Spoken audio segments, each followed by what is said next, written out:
So, how do you make a symbol? I mean, not one that's just born, but one that's built strategically, meticulously. Today, we're going to dive deep into a key chapter from The Hunger Games and break down exactly how an ordinary girl gets transformed into an unforgettable icon of defiance. Let's just start with this line. It's absolutely wild.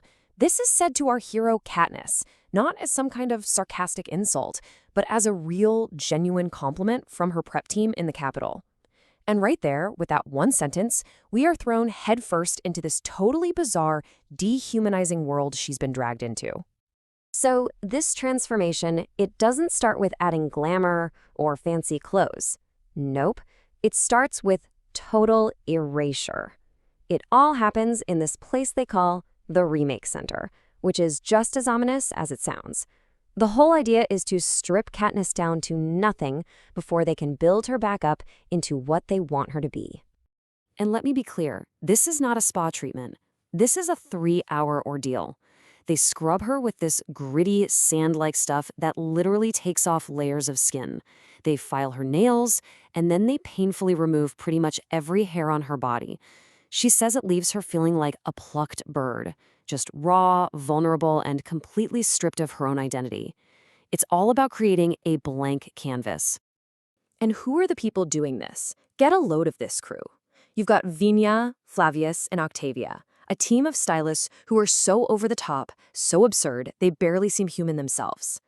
With their crazy hair and high-pitched, silly voices, they really just slam home the massive gap between the harsh reality of the districts and the, frankly, grotesque world of the Capitol. Okay, so just when Katniss is at her lowest point, feeling like less than human, a new character walks in, and he is nothing, absolutely nothing like what she or we are expecting. This is her lead stylist, Cinna. I mean, just look at the contrast here. It's night and day. The prep team is the circus of absurdity, but Cinna, he's just normal. He's got a quiet voice, natural hair, and the biggest thing? He actually talks to Katniss like she's a person, not a project. That right there tells you he's different. He's got some real depth in a world that is obsessed with surfaces. And his purpose starts to become clear with this one simple line. Katniss just assumes, he's a newcomer who got stuck with the worst, least desirable district. But he tells her, I asked for District 12. Whoa. Okay, that changes everything. This was not an accident. He has a plan. He chose her.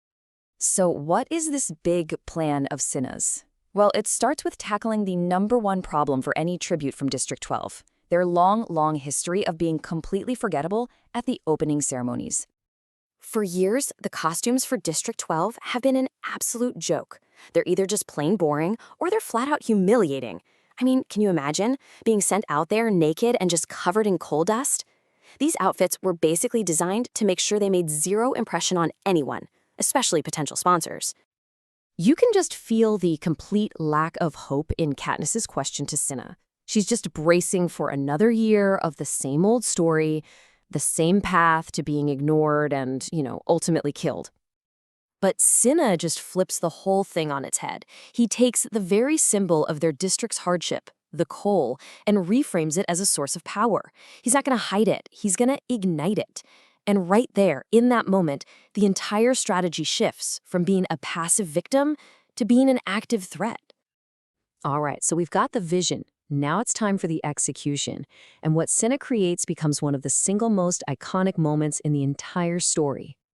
So the outfit itself is actually pretty simple. It's a black unitard, some boots, but the cape and headpiece are designed to be lit with a special synthetic fire that's safe to touch. But here's another stroke of genius from Cinna. Minimal makeup. He tells her, I want the audience to recognize you when you're in the arena. See? He's not just making a pretty costume, he's building her brand for the long game. And then, just before their chariot rolls out, Cinna gives one last critical instruction. Hold hands. It's such a simple thing, but it's a genius move. It immediately makes Katniss and Peeta a team, a unit. It tells a story. They aren't just two separate kids anymore. They're a defiant pair from District 12. And the impact? It's explosive. The crowd goes from being shocked to absolutely loving it. They steal the show completely. All eyes are on them. The Capitol showers them with flowers. People start chanting their names. They are no longer the kids from the coal district. They are the girl on fire and her partner. Now, this incredible debut wasn't just for show. It had real, profound consequences, both inside Katniss's own head and for the game itself.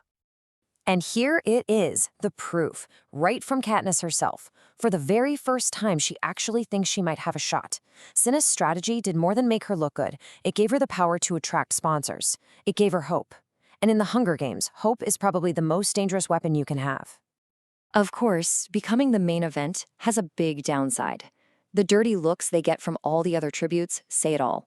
They didn't just win over the crowd, they put huge targets on their backs. They are now officially the ones to beat. And right in the middle of this triumph, reality comes crashing back in. After Peeta says something genuinely nice, a little alarm bell goes off in Katniss's head, reminding her of the cold, hard truth of the games. Their alliance, this show of unity, it's a performance. He is still the competition. He is still someone who, eventually, have to try and kill her. And that really brings us to the central question this whole chapter leaves us wrestling with, doesn't it? They've built this powerful public image, this symbol of unity and fire. But in an arena where only one person can come out alive, how do you ever separate the performance from the person? When every kind word could be a strategy, who can you possibly trust?